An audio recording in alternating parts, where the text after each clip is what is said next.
अस्सलाम वालेकुम नाज़रीन, मैं हूं आसिम शहजाद और आप देख रहे हैं मेरा यूट्यूब चैनल पाक स्टडी विद आसिम शहजाद।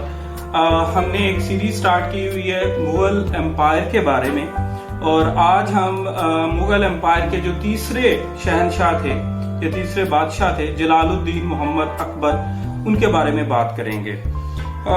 ये वो बादशाह हैं जिनके दौर में सब कॉन्टिनेंट ऑफ इंडिया के अंदर सबसे ज्यादा खुशहाली आई, अमन आया, कामयाबी आई और उसके अपने ऐसे नजरियात थे कि वो बहुत ज्यादा मुतनाज़ा भी रहा। जैसे कि उसने दीन इलाही बनाया, एक नया मजहब बनाया। चले इसे देखते हैं कि ये आखिर इस नहज तक कैसे पहुंचा। सबसे पहले तो मैं आपको ये बता दूं कि हमने पिछली वीडियो में बताया था कि जो हुमायूं था, बाबर का बेटा, वो कैसे तख्त से उतारा गया, बगावत हुई और वो अपनी इंडिया से भागकर तो वो उसने ईरान में पनाह ली। और जब वो वहां जा रहा था तो रास्ते में उमरकोट के मुकाम पर उसके बेटे की पैदाइश हुई, जिसका नाम उसने जलालुद्दीन रखा। वैसे उसका पूरा नाम जलालुद्दीन मोहम्मद था, बाद में वो फिर अकबर आजम के नाम से मशहूर हुआ। कहते हैं कि जब उमरकोट के मुकाम पर अकबर की पैदाइश हुई तो हुमायूं के जेब में कुछ भी नहीं था सिवाय एक मुश्क के। मुश्क खुशबू को कहते हैं। तो उसने अपने साथियों में वो मुश्क ही तकसीम कर दी और कहा कि मेरे मुसाहिबों के मेरी जेब में इस वक्त ये मुश्क ही है और इसे कबूल करो और इस बच्चे के हक के लिए दुआ कर दो। तो उनमें से एक जो मुसाहिब थे उनके साथ, वो बोले कि आप परेशान ना हो, एक टाइम आएगा कि जब ये बच्चा इस मुश्क की खुशबू की तरह पूरे आलम में छा जाएगा। और ऐसा हुआ भी। अकबर जब छोटा था, ईरान में उसके वालिद ने, हुमायूं ने इसे अपने उसके चचा के पास, कामरान मिर्जा के पास काबुल भेज दिया। लेकिन वो फैसला हुमायूं का ठीक नहीं था, क्योंकि कुछ ही अरसे के बाद जब अकबर सिर्फ 4 साल का था, कामरान मिर्जा ने बगावत कर दी।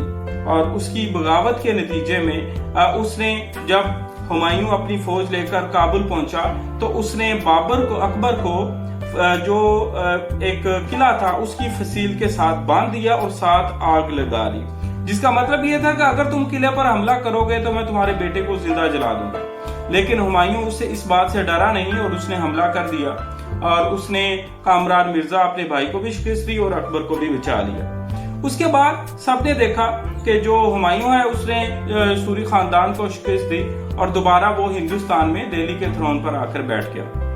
अभी थोड़ा ही अरसा हुआ था, बदकिस्मती से जो हुमायूं था उसकी डेथ हो गई। वो सीढ़ियों से गिरा अपनी लाइब्रेरी की और वो मर गया। जब हुमायूं की डेथ होती है उस वक्त अकबर जो था वो तकरीबन अगर देखा जाए तो वो कहा जाता है कि 470 किलोमीटर दूर, अपने वालिद से 470 किलोमीटर दूर किला नौर का एक इलाका है, वहां पर मौजूद था। अब यहाँ पर मौजूद लोगों ने इस बात की कोशिश की कि पूरे एम्पायर में ये लोगों को पता ना चले कि हुमायूं की डेथ हो चुकी है। तो उसके लिए उन्होंने क्या किया, एक ड्रामा रचाया। मुल्ला बैक्सी या बैकी उन्हें बोलते हैं।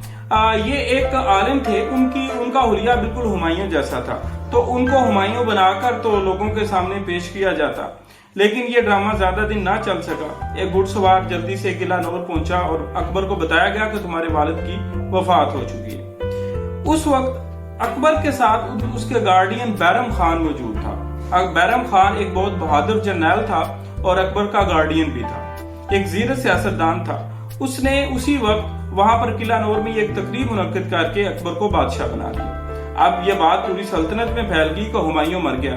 और जब भी कोई बादशाह मरता था तो सबसे पहली जो चीज किसी भी एम्पायर में होती थी वो बगावत थी। बगावत स्टार्ट होगी और बगावत के नतीजे में सूरी खानदान के एक वजीर हीमू ने दिल्ली पर हमला कर दिया और कब्जा कर लिया और विक्रमादित्य के नाम से वो बादशाह बन गया। अब बैरम खान हार मानने वालों में से नहीं था। उसने अकबर को साथ लिया और आकर उसने दिल्ली पर चढ़ाई कर दी।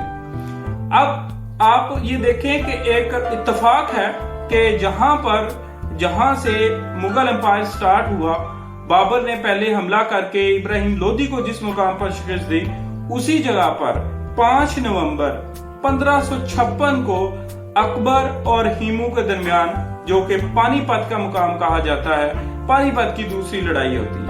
अब जो हिमू है वो एक ऊंट पर सवार था, एक हाथी पर सवार था और अपनी फौज को लीड कर रहा था। जंग दोनों तरफ से स्टार्ट हुई, दोनों तरफ के फौजी बहुत बहादुरी से लड़ रहे थे। कहा यह जाता है कि एक तीर आया और वो आकर हिमू की आंख में लगा। कुछ लोग कहते हैं कि ये जो तीर है ये अकबर ने चलाया था। बहरहाल वो तीर हिमू की आंख में लगा और वो हाथी से नीचे गिर गया। और उसके बाद उसकी फौज जो है उन्होंने देख लिया, उन्हें समझा कि हिमू मर गया और वो लोग भागना शुरू हो गए। जैसे ही वो लोग भागे और अपनी शिकस्त तस्लीम कर ली, लेकिन ऐसा नहीं हुआ। हिमू ने अपनी आंख से तीर निकाला और अपनी आंख पर और सर पर कपड़ा बांध के अपनी बची खुची फौज को दोबारा इकट्ठा किया और दोबारा से हमला किया। लेकिन जंग का फैसला हो चुका था, अकबर ये जंग जीत चुका था। और उसके बाद अकबर कम उम्री में ही जो इंडिया का जो थ्रोन है, सब कॉन्टिनेंट ऑफ इंडिया, वहां पर उसके थ्रोन पे बैठ गया और उसने रूल करना शुरू कर दिया। अब बेसिकली जो अकबर था वो नाम का बादशाह था, सारे फैसले बैरम खान करता था। अब जब अकबर 17 साल का हुआ तो अकबर ने ये फैसला किया कि अब ये फैसले बैरम खान ही मैं खुद करूंगा।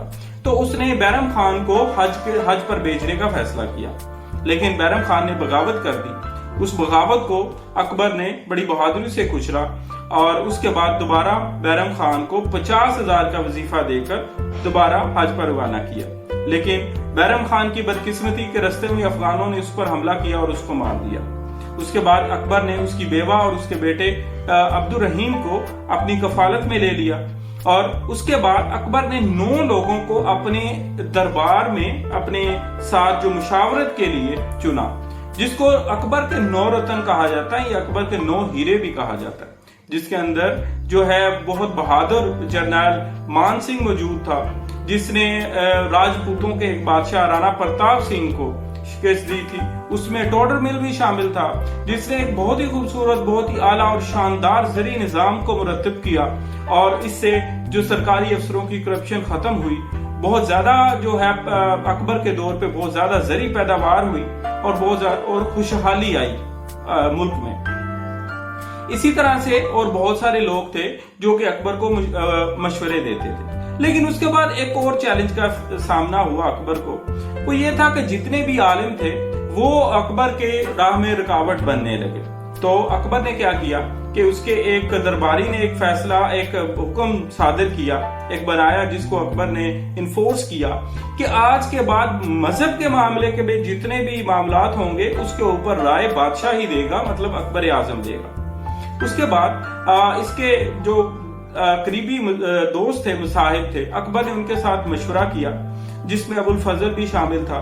क्यों ना कि एक नया रिलीजन बना दिया जाए जिसके अंदर इस्लाम की, हिंदुइज्म की, बाकी सब रिलीजन की अच्छी बातों को लिया जाए और उसको एक नए रिलीजन का नाम दिया जाए। तो लोगों ने अबुल फजल ने कहा कि आप बना तो देंगे, तो क्या लोग इस बात को मानेंगे? तो अकबर ने कहा कि मानना ना मानना लोगों की मर्जी है। तो ये फिर सारे मज़ाहिब को मिला के अकबर ने एक नया दीन बना दिया जिसको दीन इलाही कहते हैं। 3 से 4 लोग इस दीन को मानने वाले थे जो कि अकबर के दरबारी थे। इसके अलावा किसी ने इस रिलीजन को नहीं माना। जितने भी आलिम थे उन्होंने कुफर के फतवे दिए और उसके बाद अकबर ने उन सब आलिमों को भी खत्म कर दिया। कुछ तो ऐसे थे जिन्हें बड़ी दर्दनाक मौत दी गई, दरियाए जमुना में उनको डबो के मार दिया गया और उसके बाद अकबर आल इन आल बन बैठा। तकरीबन 50 साल के करीब अकबर ने रूल किया। अकबर ने जितना आप कह लें कि कामयाबी के साथ अपने एम्पायर को चलाया, उसमें 2 चीजें थी, एक जंग और दूसरा शादी। अकबर कुछ एरियाज में तो क्या करता था कि हमला करता था, उसके पास बहुत बड़ी फौज थी और बड़े बहादुर जनरल थे और वो शिकस्त देता गया एक के बाद एक को और इलाके फतह करता गया।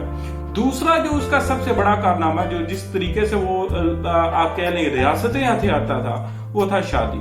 उसने बहुत सारे जो हिंदू खानदान है उसमें उसने शादियां की, उनको शहजादियां बनाया, उनके खानदानों को अपने दरबार में जगह दी। ये एक टैक्टिक्स थी अकबर की जो उसने लगाई और ये बड़ी कामयाबी से चली। इस तरह से कई शादियां की अकबर ने और अपने एम्पायर को जो है वो वुसअत देता गया, उसको बड़ा करता गया। इसके अलावा अकबर के जो जब उसने दीन इलाही बनाया, तो मैं यहाँ पर एक बात ऐड कर दूं कि लोग उसे अपना मसीहा भी समझने लगे। लोग यहाँ तक वह उसकी पूजा करते थे। हिंदुओं के लिए उसने हिंदू से बहुत ज्यादा खुश थे, हिंदुओं के लिए बड़े काम किए। लाहौर में 2 जगह है, एक धर्मपुरा के नाम की और खैरपुरा के नाम से 2 बिल्डिंग बनाई गई। जहां पर जो खैरपुरा था उसके अंदर जो जोइश थे, बुद्ध मत थे और मुस्लिम थे, वो वहां जाते थे, इबादत करते थे। और धर्मपुरा हिंदुओं के लिए बनाया गया था। धर्मपुरा आज भी जो है वो लाहौर में मौजूद है। इसके अलावा अकबर ने बहुत बड़े बड़े जो है किले तामीर करवाए और उसके बाद तकरीबन, लेकिन जितना भी बड़ा वो बादशाह था, बहरहाल मौत एक दिन जो है वो उसका दिन मुतय्यन होता है और मौत उसको आ लेती है। अकबर ने तकरीबन 49 साल तक 49 ईयर्स तक जो है वो रूल किया और ज्यादातर जो उसने अपना जिंदगी का हिस्सा गुजारा वो फतेहपुर सीकरी और जहां पर जो उस टाइम के एक आलिम थे उनके नाम के ऊपर वो उनके जगह थी, उनका इलाका था, उनके नाम पर वो जगह बनाई गई और उन्हीं की दुआ से अकबर का बेटा शहजादा सलीम भी पैदा हुआ। फतेहपुर सीकरी, आगरा, लाहौर, दिल्ली, ये वो इलाके थे जहां पर मैक्सिमम अकबर ने अपना टाइम गुजारा। लेकिन 49 साल रूल करने के बाद आखिरी अय्याम में उसके बेटे ने भी उसके खिलाफ बगावत की, जिसको अकबर ने कुचलने की कोशिश की और कुचला भी, और लेकिन उसने अपने बेटे को माफ कर दिया। और बिला आखिर 49 साल रूल करने के बाद अकबर की डेथ हो जाती है और उसके बाद फिर उसका बेटा शहजादा सलीम, जो कि जहांगीर के नाम से मशहूर हुआ, उसने रूल करना स्टार्ट किया। उनके बारे में इंशाल्लाह बात करेंगे नेक्स्ट वीडियो में। अपना ख्याल रखिएगा। अल्लाह हाफिज।